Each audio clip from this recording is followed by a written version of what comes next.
ഇപ്പൊ നീ കാരണമാണ് നവീന്റെ കയ്യിൽ അങ്ങനെ ഒരു മുറിവ് സംഭവിച്ചു തന്നെ.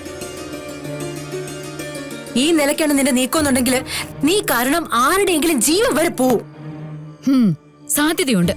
ആ നഷ്ടപ്പെടുന്ന ജീവൻ അവളുടേതായിരിക്കും, കൃഷ്ണയുടെ.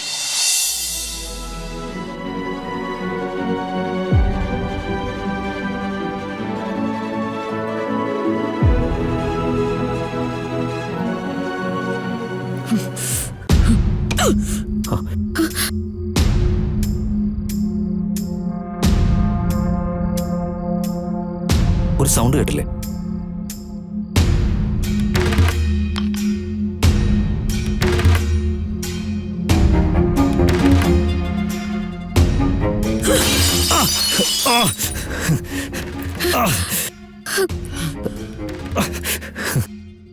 അയ്യോ നവീൻ, നവീൻ എന്തുപറ്റി? നവീൻ എന്തുപറ്റി? നോക്കട്ടെ. അയ്യോ ചോര. അയ്യോ എന്താ ചെയ്യാ? നോക്കട്ടെ നവീൻ, ചോര നന്നായിട്ട് വരുന്നുണ്ടല്ലോ നവീൻ. ഇനിയിപ്പോ എന്താ ചെയ്യാ?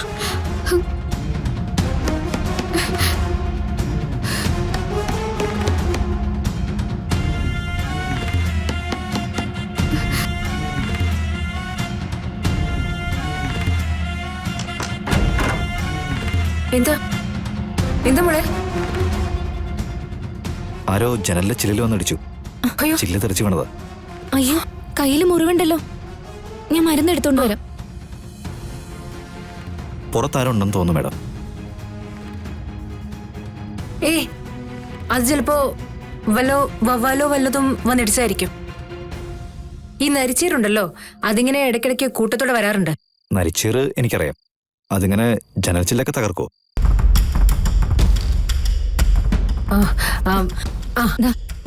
ശരി നവീൻ, ഇപ്പോ ഈ മരുന്നൊന്ന് വെക്കേ, ഞാൻ പുറത്തു പോയി നോക്കിയിട്ട് വരാം. ഈ മരുന്ന് നവീന് പുരട്ടി കൊടുക്കുക ഗാഥാ മാഡം.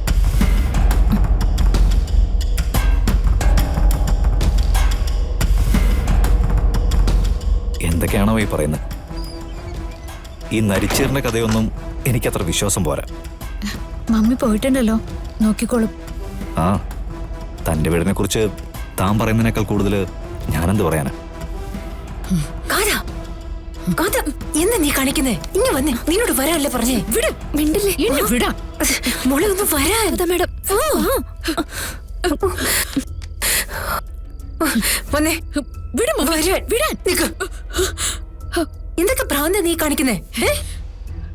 പിന്നെ ഞാൻ എന്താ ചെയ്യേണ്ടത്? മമ്മി ചെയ്തതുപോലെ അവൾക്ക് ആശംസകളൊക്കെ നേർന്ന് മുറി പോയി കിടന്ന് ഉറങ്ങണോ? മോളെ, സിറ്റുവേഷൻ മനസ്സിലാക്കാതെ നീ സംസാരിക്കരുത്. നവീനെ അവളെ ഒരു മുറിയിൽ അടച്ചിട്ട് എന്ത് സിറ്റുവേഷനെ കുറിച്ചാ മമ്മി പറയുന്നത്? ഗാഥ മാഡം, മാം ഇതിനിടെ കിടന്ന് എന്തുമാത്രം ഒരുക്കുന്നുണ്ടെന്ന് ഗാഥ മാഡം എന്താ മനസ്സിലാക്കാത്തെ? സിനി ചേച്ചി, എനിക്ക് മനസ്സിലാവില്ല. എന്റെ നവീനെ എനിക്ക് നഷ്ടപ്പെട്ടു പോകുന്ന കാര്യം നിങ്ങളിൽ ആര് പറഞ്ഞാലും അതിന്റെ ന്യായം വലുതായാലും എനിക്ക് മനസ്സിലാവില്ല. ഓക്കെ, കുറച്ചു നേരം കൂടി ഒന്ന് ക്ഷമിക്കാവോ? ആ നവീന്റെ കയ്യില് ആ മരുന്നൊന്ന് വെച്ച് കഴിയട്ടെ. ഇപ്പൊ നീ കാരണമാണ് നവീന്റെ കയ്യിൽ അങ്ങനെ ഒരു മുറിവ് സംഭവിച്ചു തന്നെ. ഈ നിലയ്ക്കാണ് നിന്റെ നീക്കമെന്നുണ്ടെങ്കിൽ നീ കാരണം ആരുടെയെങ്കിലും ജീവൻ വരെ പോവും. സാധ്യതയുണ്ട്. ആ നഷ്ടപ്പെടുന്ന ജീവൻ അവളുടേതായിരിക്കും, കൃഷ്ണയുടെ.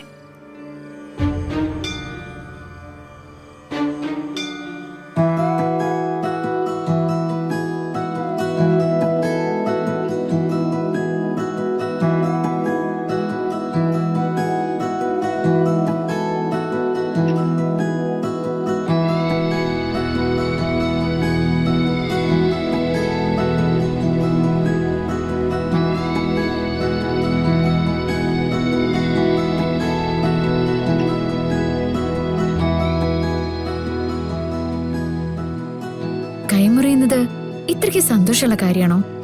താനടുത്തിരുന്ന് ഇങ്ങനെ ശുശ്രൂഷിക്കുമ്പോ കൈ മുറിഞ്ഞാലും സന്തോഷം തോന്നും. വേദന മറികടക്കാൻ ഇങ്ങനെ ചില കഥകളൊക്കെ നല്ലതാ. ആര് പറഞ്ഞു കഥയാണെന്ന്? ഇതെന്റെ വിശ്വാസമാണ്. ഓരോരുത്തർക്കും അവരവരുടെ വിശ്വാസം കാത്തു സൂക്ഷിക്കാൻ അവകാശമില്ലേ? താൻ തന്റെ നാഗദൈവങ്ങളെ കുറിച്ചുള്ള വിശ്വാസം കൊണ്ടു നടക്കുന്ന പോലെ. ശരി, വിശ്വസിച്ചോ, അതിനെന്താ?